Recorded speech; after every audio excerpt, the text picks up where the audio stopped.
Ce qui aujourd'hui est un des plus grands signes des temps de la fin, pour moi, c'est vraiment la capacité qu'a eu l'ennemi à distraire l'homme. C'est-à-dire que, par exemple, vous voyez, quand vous avez un enfant, normalement, il y a cette grande période des pourquoi. Un enfant, quand c'est petit, c'est très curieux.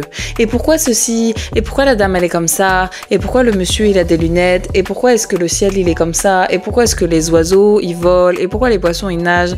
Ça, c'est une grande période que tout le monde traverse, enfant. Sauf que maintenant, qu'est-ce qui se passe? Maintenant, les enfants, depuis tout petit, on les cale devant la télé. Ils n'ont plus d'imagination. Peut-être il y en a la moitié, ils ont même pas touché de l'herbe, ils savent même pas comment c'est fait dehors, ils sont jamais dans la nature. Ils se posent aucune question parce que tout ce qu'ils font, c'est gober des choses qu'ils ont vues à la télé. Et on passe notre temps vraiment à les débiliser. On fait pareil avec les adultes, avec la télé, mais ça c'est selon leur grand consentement. Donc ça veut dire qu'on fait des enfants qui ne réfléchissent plus, qui deviennent des adultes qui ne réfléchissent plus, qui répètent bêtement ce qu'ils ont entendu d'une manière ou d'une autre, qui ne se posent plus de questions. Dans le psaume 19, il est écrit dans le verset 2, « Le ciel raconte la gloire de Dieu et l'étendue révèle l'œuvre de ses mains. » C'est-à-dire que dans la vie, il y a une révélation générale de Dieu qui passe par la nature. Il y a un moment, moi je sais que souvent, quand je commence à me poser la question de l'infiniment petit, quand je commence à réfléchir à quoi ça ressemble ma peau, qu'est-ce qu'il y a à l'intérieur, et comment ça se passe une cellule, et tout, plus tu réfléchis à l'infiniment plus petit, plus tu réfléchis au microscope maintenant avec les avancées technologiques, on vit et on voit des choses de fou quand même. Moi ça c'est des trucs qui me donnent le vertige. Quand je pense à l'infiniment petit et l'infiniment grand, ça finit toujours en louange pour le Seigneur parce que je me dis Seigneur mais moi je comprends rien et je comprendrai jamais, et on ne fait que découvrir des choses encore et encore et encore et encore qui nous rappellent que le Dieu qui nous a créés, il était vraiment méticuleux. Il n'a rien laissé au hasard. Voilà, sauf que même la révélation par la nature, les gens ne l'ont plus.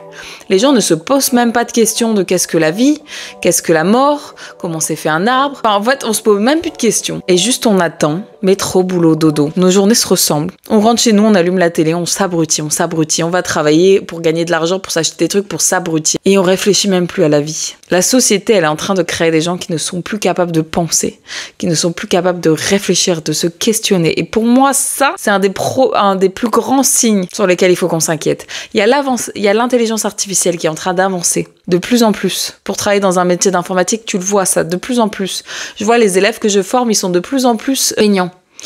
On va même plus chercher une réponse, on tape sur un clavier, pif paf pouf, et on a des réponses qui nous tombent tout cuit dans le bec. Donc du coup, notre cerveau, il n'imagine plus rien.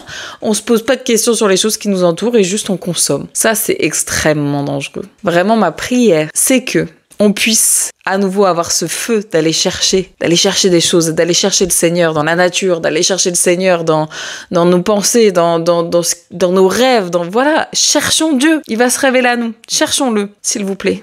S'il vous plaît, s'il vous plaît, s'il vous plaît, arrêtez de mettre vos enfants devant les écrans, s'il vous plaît. Soyez bénis.